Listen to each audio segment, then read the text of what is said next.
രണ്ട് പിഞ്ചു കുഞ്ഞുങ്ങളടക്കം ഉറങ്ങിക്കിടക്കുകയായിരുന്ന 5 മനുഷ്യജീവനുകളാണ് മദ്യലഹരിയിൽ വാഹനമോടിച്ച ലോറി ക്ലീനറുടെ അശ്രദ്ധയിൽ പൊലിഞ്ഞത്.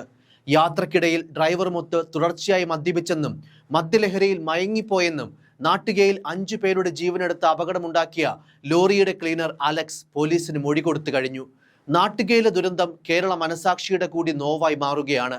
അവിടെ തളം കെട്ടിക്കിടന്ന രക്തത്തിന്റെയും പിഞ്ചു കുഞ്ഞുങ്ങളടക്കം ചതഞ്ഞരഞ്ഞ മനുഷ്യരുടെ മുഖമൊന്നും മരണം വരെയും മറക്കില്ല എന്നാണ് ദൃക്സാക്ഷികൾ പറഞ്ഞത്.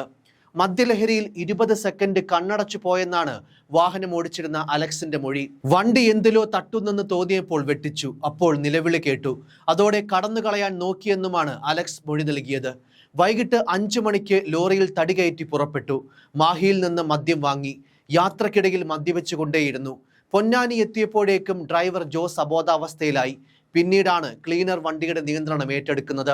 എന്തോ വലിയ ശബ്ദവും പിന്നാലെ കൂട്ട നിലവിളിയും കേട്ടാണ് ഓടിച്ചെന്നത്. വെളിച്ചമില്ലായിരുന്നു. ആരൊക്കെയോ ഉച്ചത്തിൽ നിലവിളിച്ച് ഓടുന്നത് കണ്ട് ഫോണിലെ ഫ്ലാഷ് ലൈറ്റ് തെളിച്ചു നോക്കിയപ്പോഴാണ് റോഡിലെ രക്തക്കളം കണ്ടതെന്നാണ് അപകട സ്ഥലത്ത് ആദ്യമെത്തിയ സെക്യൂരിറ്റി ജീവനക്കാരനായ ഗോപിയും അജിത്തും വിറയൽ വിടാതെ പറഞ്ഞത്. നാട്ടിക ജംഗ്ഷനിലെ ധനകാര്യ സ്ഥാപനത്തിൽ സെക്യൂരിറ്റി ജീവനക്കാരാണ് ഇരുവരും. പുലർച്ചെ 3:35-നാണ് ബഹളം കേട്ടത്. ആദ്യം സംഭവ സ്ഥലത്തേക്ക് ഓടിയെത്തിയത് ഗോപിയാണ്. ഞെട്ടിക്കുന്ന രംഗം കണ്ടതോടെ ഉടൻ തിരികെ എത്തി അജിത്തിനെയും കൂട്ടി ആംബുലൻസിന് ഫോൺ ചെയ്തു. പോലീസിനെ വിവരം അറിയിച്ചു. ലോറിക്കും മരണത്തിനും ഇടയിൽ നിന്ന് അത്ഭുതകരമായി രക്ഷപ്പെട്ടത് 8 പേരാണ്. മരിച്ച കാളിയപ്പന്റെ ബന്ധുക്കളായ ദേവൻ, അച്ചു, രേവതി, സുരേഷ്, അർജുൻ, അപ്പുക്കുട്ടൻ, മീന, സുരേഷ് എന്നിവരാണ് രക്ഷപ്പെട്ടത്. ഇവരിൽ രേവതിയുടെ വയറ്റിൽ 8 മാസം പ്രായമുള്ള ഒരു കുഞ്ഞു ജീവൻ കൂടി ഉണ്ടായിരുന്നു. ഉറ്റ ബന്ധുക്കൾ കൺമുന്നിൽ ഇല്ലാതാകുന്നത് കാണേണ്ടി വന്നതിന്റെ നടുക്കം അവർക്കിപ്പോഴും മാറിയിട്ടില്ല. ഉച്ചത്തിലുള്ള ശബ്ദം കേട്ട് ഉറക്കത്തിൽ നിന്നുണർന്നവർ ലോറി പാഞ്ഞു വരുന്നതാണ് കണ്ടത്. എന്തെങ്കിലും ചെയ്യാൻ കഴിയും മുൻപേ കൂട്ടത്തിലുണ്ടായിരുന്നവരുടെ ദേഹത്തു കൂടി ലോറി കയറി ഇറങ്ങി. പിന്നീട് ലോറി തിരിഞ്ഞു പോയതാണ് രേവതിക്കും ഭർത്താവ് അച്ചുവിനുമടക്കം രക്ഷയായത്. എല്ലാവരും റോഡിൽ കിടന്നപ്പോൾ രേവതിയും ഭർത്താവ് അച്ചുവും അല്പം മാറിക്കിടന്നു. അതിനാൽ മാത്രമാണ് ഇരുവരുടെയും ജീവൻ രക്ഷപ്പെട്ടത്. പാതയുടെ നടുവിലെ കോൺക്രീറ്റ് ഡിവൈഡറിന്റെ മറുവശത്ത് 2 കുട്ടികളടക്കം 6 പേർ കൂടി ഉറങ്ങിയിരുന്നു. ഇവരും അത്ഭുതകരമായാണ് രക്ഷപ്പെട്ടത്. ഏതാനും ആഴ്ചകൾക്ക് മുൻപ് വരെ ഈ ഭാഗത്ത് 50 പേർ വരെ റോഡിൽ കഴിഞ്ഞിരുന്നതായി നാട്ടുകാർ പറയുന്നു.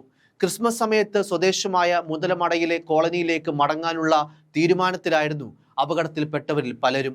ദിവസവും അപകടങ്ങൾ കാണുകയും രക്ഷാപ്രവർത്തനം നടത്തുകയും ചെയ്യുന്നവരാണെങ്കിലും ഈ അപകട കാഴ്ച ഉണ്ടാക്കിയ നടുക്കം വലുതായിരുന്നുവെന്ന് അപകട സ്ഥലത്ത് രക്ഷാപ്രവർത്തനം നടത്തിയ ആക്സ് ആംബുലൻസിലെ സംഘത്തിലെ ജീവനക്കാരായ കണ്ണൻ, വൈഷ്ണവ്, റെജിൽ, ആദർശ് എന്നിവർ പറയുന്നു. തൃപ്രയാർ ഏകാദശി ആയതിനാൽ ഡ്യൂട്ടി കഴിഞ്ഞ് ഉറങ്ങാൻ കിടന്നത് 3 മണിയോടെയാണ്. ഒന്ന് കണ്ണടച്ചതേയുള്ളൂ, അപ്പോഴേക്കും വിളി വന്നു. തൃപ്രയാറിൽ വലിയ അപകടം നടന്നെന്ന വിവരമല്ലാതെ കൃത്യസ്ഥലം എവിടെയാണെന്നോ എന്ത് തരം അപകടമാണെന്നോ വ്യക്തതയില്ല. ആംബുലൻസ് എടുത്ത് അതിവേഗം എത്തുമ്പോൾ നാട്ടിക സെന്ററിൽ ആൾക്കൂട്ടം കണ്ടു. വെളിച്ചമില്ലാത്തതിനാൽ ആംബുലൻസുകളുടെ ഹെഡ്ലൈറ്റിന്റെ വെളിച്ചത്തിലായിരുന്നു രക്ഷാപ്രവർത്തനമെന്നും നേതൃത്വം നൽകിയവർ പറയുമ്പോൾ അവരുടെയും വാക്കുകളിലും നടുക്കം നിഴലിക്കുന്നുണ്ടായിരുന്നു. മറുവശത്ത് എൻ്റെ മോനെ രക്ഷിക്കണം സാറേ എന്ന് തലച്ചോറ് പുറത്തു വന്ന നിലയിൽ 4 വയസ്സുകാരനെ കയ്യിലെടുത്ത് കുഞ്ഞിന്റെ അച്ഛൻ വന്ന് കാലു പിടിച്ചപ്പോൾ പ്രദേശവാസി ആഘോഷം എന്തു ചെയ്യണമെന്നറിയാതെ പകച്ചുപോയി. അപകടമുണ്ടായ നാട്ടികയിൽ ആദ്യം എത്തിയത് ആഘോഷാണ്. പുലർച്ചെ തൃപ്രയാർ ക്ഷേത്രത്തിലേക്ക് പോകാൻ ഇറങ്ങിയതാണ്. നാട്ടിക സെന്ററിൽ നിന്ന് ദേശീയപാതയിലേക്ക് തിരിഞ്ഞപ്പോൾ ബൈപ്പാസിൽ നിന്നാണ് ശബ്ദം കേട്ടത്. സ്കൂട്ടർ അവിടേക്ക് എത്തിയപ്പോൾ ഒരു ലോറി വേഗത്തിൽ പോകുന്നത് കണ്ടു. തൊട്ടു പിന്നാലെയാണ് കുട്ടിയുമായ ഒരാൾ എത്തിയത്. തൊട്ടപ്പുറത്ത് നിർത്തിയിട്ടിരുന്ന ലോറിയുടെ ഡ്രൈവർമാർ വന്ന് ഒരു ലോറി ആൾക്കാർക്കിടയിലൂടെ പോയെന്ന് പറഞ്ഞപ്പോഴാണ് ആഘോഷ് ആ ഭാഗത്തേക്ക് നോക്കിയത്. ചിതറിച്ചിന്നിയ ശരീരഭാഗങ്ങളും നിലവിളിയും കൊണ്ട് പകച്ച ആഘോഷ് ആദ്യം പോലീസിനെ വിളിച്ചറിയിച്ചു. തൊട്ടു പിന്നാലെ 108 ആംബുലൻസിലും വിളിച്ചു. കുട്ടികളുടെയും മുതിർന്നവരുടെയും കരച്ചിലും ശരീരഭാഗങ്ങൾ ചിതറിക്കിടക്കുന്നതും ഓർമ്മയിൽ നിന്നും പോകുന്നില്ലെന്ന് ആഘോഷ് പറയുന്നു.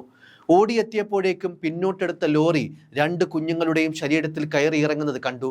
സുരേഷ് കരഞ്ഞ് ഓടിവരുന്നത് കണ്ട് നാട്ടിക ബീച്ച് സ്വദേശി ആഘോഷാണ് പോലീസിലും ആംബുലൻസുകൾക്ക് വിവരമറിയിച്ചത്. 108 ആംബുലൻസുകൾ, Thalikulam ambulance, Thalikulam Mexican ambulance എന്നിവയിലാണ് മരിച്ചവരെയും പരിക്കേറ്റവരെയും വിവിധ ആശുപത്രികളിൽ എത്തിച്ചത്. Kodungallur DYSP VK Raju, Valappad SHO MK Ramesh എന്നിവരും സ്ഥലത്തെത്തി. അതേസമയം നാട്ടികയിൽ ലോറി കയറി മരിച്ചവർ തമിഴ്നാട്ടിൽ നിന്നെത്തിയ നാടോടികളെന്നായിരുന്നു ആദ്യ നിഗമനം. പിന്നീട് ഇവരുടെ ബന്ധുക്കളെത്തിയതോടെയാണ് പാലക്കാട് മീൻകര ഡാം ചെമ്മണ്ണംതോട് നഗറിൽ പുറംപോക്കിൽ സ്ഥിരതാമസമാക്കിയവരാണെന്ന് മനസ്സിലായത്. ശൗചാലയ മാലിന്യം നീക്കുന്ന പണിയിലേർപ്പെടുന്ന ഇവർ സംഘമായി കേരളമൊട്ടുക്കും പണിക്ക് പോകും. 2-3 മാസം ഒരിടത്ത് തങ്ങിയാണ് ജോലി ചെയ്യുക. വാടകയ്ക്ക് വീട് കിട്ടില്ല എന്നതിനാൽ പാതയോരങ്ങളിലും മൈതാനങ്ങളിലുമാണ് താമസം. സ്ത്രീകൾ ഭക്ഷണം പാകം ചെയ്യും, പുരുഷന്മാർ പണിക്ക് പോകും. നിശ്ചിത കാലം കഴിഞ്ഞാൽ ഒരു സ്ഥലം വിടും. 1-2 മാസം നാട്ടിൽ തങ്ങും. വീണ്ടും പുതിയ സ്ഥലം തേടി സംഘമായി പോകും. അവിടെ തമ്പടിച്ച് പണിയെടുക്കും. ഇതായിരുന്നു രീതി. അതേസമയം ഉപജീവനത്തിനായി നാട്ടികയിലെത്തി വഴിയോരത്ത് താമസമാക്കിയവരോട് ഇവിടുത്തെ അപകട സാധ്യതയെപ്പറ്റി പോലീസ് പലതവണ മുന്നറിയിപ്പ് നൽകിയെങ്കിലും മാറി താമസിക്കാൻ ആരും തയ്യാറായില്ല. ഇടമുട്ടത്ത് ഇത്തരം സംഘം റോഡിൽ താമസിച്ചിരുന്നെങ്കിലും പോലീസിന്റെ മുന്നറിയിപ്പ് കിട്ടി ഒഴിഞ്ഞിരുന്നു. നാട്ടികയിൽ റോഡിന്റെ ഓരത്തും താമസമാക്കിയവർ മലയാളികളാണെന്നറിയാതെ നാട്ടുകാരിൽ ചിലർ പോലീസിലും പരാതിപ്പെട്ടിരുന്നു. എന്തായാലും പ്രതികളെ കസ്റ്റഡിയിൽ വാങ്ങാൻ 2 ദിവസത്തിനകം കോടതിയിൽ അപേക്ഷ നൽകുമെന്നാണ് പോലീസ് അറിയിക്കുന്നത്. കേസിലെ പ്രതികളായ ഡ്രൈവറെയും ക്ലീനറെയും കോടതി റിമാൻഡ് ചെയ്തിരുന്നു. മദ്യലഹരിയിൽ വരുത്തിയ ദുരന്തമെന്നായിരുന്നു റിമാൻഡ് റിപ്പോർട്ട്. മനഃപൂർവ്വമായ നരഹത്യയ്ക്കാണ് പോലീസ് കേസെടുത്തത്. ഡ്രൈവറുടെ ലൈസൻസും വാഹനത്തിന്റെ രജിസ്ട്രേഷനും റദ്ദാക്കിയിട്ടുണ്ട്. കാളിയപ്പൻ, നാഗമ്മ, ബംഗാരി, ജീവൻ, വിശ്വ എന്നിവരാണ് അപകടത്തിൽ മരിച്ചത്. അപകടത്തിൽ ഗുരുതരമായി പരിക്കേറ്റ ജാൻസി, ചിത്ര, ദേവേന്ദ്രൻ, ശിവാനി, വിജയ്, രമേശ് എന്നിവർ തൃശൂർ മെഡിക്കൽ കോളേജ് ആശുപത്രിയിൽ നിലവിൽ ചികിത്സയിലുമാണ്. News desk, focus news TV.